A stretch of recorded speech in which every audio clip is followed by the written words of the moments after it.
JSCA यानी Jharkhand cricket association का चुनाव 18 मई 2025 को होने जा रहा है।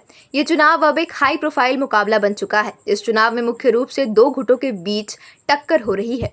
एक गुट का नेतृत्व पूर्व उपाध्यक्ष अजय नाथ सहदेव कर रहे हैं, जबकि दूसरे गुट का नेतृत्व उद्योगपति एसके बेहरा कर रहे हैं। अजय नाथ सहदेव ने गुरुवार को रांची प्रेस क्लब में आयोजित प्रेस कॉन्फ्रेंस में अपनी प्राथमिकताएं साझा की। उन्होंने कहा है कि चुनाव रांची में नए क्रिकेट स्टेडियम के बनने के बाद हो रहा है और इस बार अमिताभ चौधरी हमारे बीच नहीं है, जिनकी कमी हम सभी को महसूस हो रही है। सहदेव ने कहा कि अमिताभ चौधरी ने झारखंड में क्रिकेट को नई ऊंचाइयों पर पहुंचाने का सपना देखा था, जिसे उन्होंने अपनी मेहनत से पूरा किया।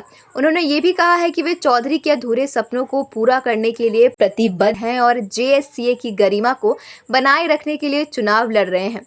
जब उनसे अमिताभ चौधरी के परिवार का समर्थन मिलने के बारे में पूछा गया तो उन्होंने कहा कि फिलहाल इमोशनल कार्ड खेलने की ज़रूरत नहीं है। उनकी टीम के सभी प्रत्याशी अपने अनुभव के साथ क्रिकेट के विकास के लिए चुनावी मैदान में हैं। दूसरी ओर एसके बेहरा की टीम में खूंटी के एसबी सिंह सचिव पद के प्रत्याशी हैं और आईजी अखिलेश झा उनके पक्ष में चुनाव प्रचार कर रहे हैं। महाधिवक्ता राजीव रंजन भी बेहरा के साथ हैं। अजय नाथ सहदेव के साथ पूर्व अंतर्राष्ट्रीय क्रिकेटर सौरभ तिवारी सचिव पद के उम्मीदवार हैं, जबकि शहबाज नदीम सह सचिव पद के प्रत्याशी हैं। कोषाध्यक्ष के पद पर अमिताभ घोष उनकी टीम में शामिल हैं। जानकारों का मानना है कि दोनों गुटों के बीच मुकाबला काफी रोचक होने वाला है। जो हमारा जो एम है वो क्रिकेट पे ही स्पेसिफिक है। JSCA Jharkhand state cricket association जो है वो क्रिकेट के लिए बना है और ये हमारे पहले के भी जो लोग रहे हैं वो भी क्रिकेट स्पेसिफिक रहा है, लेकिन इसको फोकस को हम लोग फ्रॉम डे वन क्लियर रखना चाहते हैं कि सिर्फ और सिर्फ क्रिकेट ही मैटर करता है और इसके साथ क्रिकेट के साथ में क्रिकेट स्मूथली चले, इसके लिए जो बाकी एडमिनिस्ट्रेटिव चीज़ें होते हैं। तो इसलिए आप देखेंगे कि जो हमारे उम्मीदवार भी हैं उनमें क्रिकेटर्स भी हैं। पहली बार जो तुरंत क्रिकेट से रिटायर हुए हैं अभी हाल में ही, उनको इस बार मैनेजिंग कमेटी में ऑफिस बेयर्स के रूप में लाया गया है। इसके लिए जो सबसे एक बड़ी वजह है कि आप देखेंगे क्रिकेट पिछले हर 5-10 वर्षों में क्रिकेट काफ़ी चेंज हुआ है और क्रिकेट खिलाड़ियों से जब मैं बातें करता था, मैंने उपाध्यक्ष के रूप में पहले 2 बार काम किया है, जो क्रिकेट प्लेयर्स थे उनके बीच से एक कभी कभी बातें आती थी, कम्युनिकेशन गैप होता है। जब एक काफ़ी सीनियर खिलाड़ी उनको अगर देख रहा होता है, उनको लगता है कि शायद ये कम्युनिकेशन गैप हमारे बीच में हो रहा है। अब मुझे लगता है कि क्रिकेट को बढ़ाने के लिए कि झारखंड राज्य भी जो हमारे देश में क्रिकेट में अव्वल में रहे हमारा राज्य, इसके लिए क्रिकेटर्स को हमें जो झारखंड के लिए कुछ करना चाहते हैं।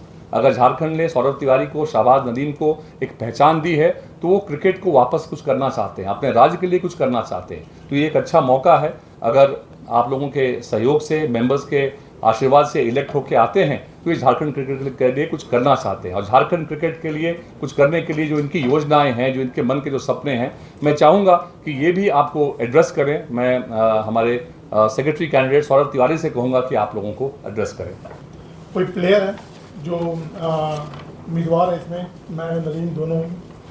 हम लोग का एक सिंपल सा विज़न है कि हम लोग 25 ईयर झारखंड के लिए क्रिकेट खेले हैं और झारखंड ने हमें बहुत कुछ दिया है और जो भी मैं यहाँ पे बैठा हूँ या मुझे नाम मिला झारखंड के लिए ही है। अब टाइम आ गया कि उनको कुछ देना चाहिए। मैं ट्राई करूँगा कि एटलीस्ट जो लूप फॉल हम लोग को लगता है कि कम्युनिकेशन हो या प्लेटफॉर्म हो क्रिकेट के लिए, जो इंफ्रास्ट्रक्चर होना चाहिए जेएससीए में, वो सबको हम लोग बढ़ाएं। बिकॉज अगर आप देखेंगे कि बहुत सारी स्टेट हैं जहाँ पर प्रीमियर लीग होते हैं, जैसे बंगाल प्रीमियर लीग हो गया, Madhya Pradesh premiere league, almost सभी स्टेट कर रहे हैं और वहाँ से बहुत ऐसे प्लेयर हैं जो कि आईपीएल खेल रहे हैं। हमारा मेन टारगेट वो भी रहेगा कि जेपीएल कराना। और अभी आप देखिए हमारे पास एक स्टेडियम है, टारगेट हम लोग का ये भी रहेगा कि एटलीस्ट 1 या 2 ग्राउंड जरूर बनना चाहिए हमारे यहाँ, ताकि हमारे यहाँ पे लोड बहुत ज़्यादा है मैचेस का, लोकल मैचेस का लोड बहुत ज़्यादा है, वो पूरा होना चाहिए। और एट द सेम टाइम हम लोग एक टारगेट ये भी है कि 4 या 5 जोन हम लोग बनाएं जहाँ पे कोई भी प्लेयर जाके वहाँ पे प्रैक्टिस कर सकता है। क्योंकि अगर आप देखेंगे तो पहले हम लोग के पास जो था एक ही जगह है जहाँ पे हम लोग प्रैक्टिस करते हैं, रांची या फिर जमशेदपुर होता है, बट जितने भी इंटीरियर में डिस्ट्रिक्ट है वहाँ पर उतना प्रैक्टिस का फैसिलिटी है नहीं। तो हम लोग एक वो भी टारगेट है कि वो सब होना चाहिए, एटलीस्ट प्रैक्टिस का जगह होना चाहिए, एटलीस्ट हर डिस्ट्रिक्ट में होना चाहिए जहाँ पर बच्चे लोग जाके प्रैक्टिस कर सकें।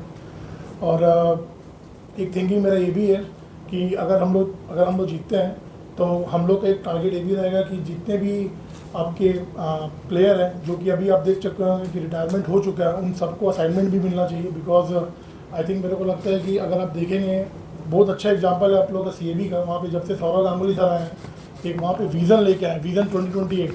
उनका टारगेट ये है कि 2028 तक बंगाल से 4 से 5 प्लेयर इंडिया के लिए खेलना चाहिए।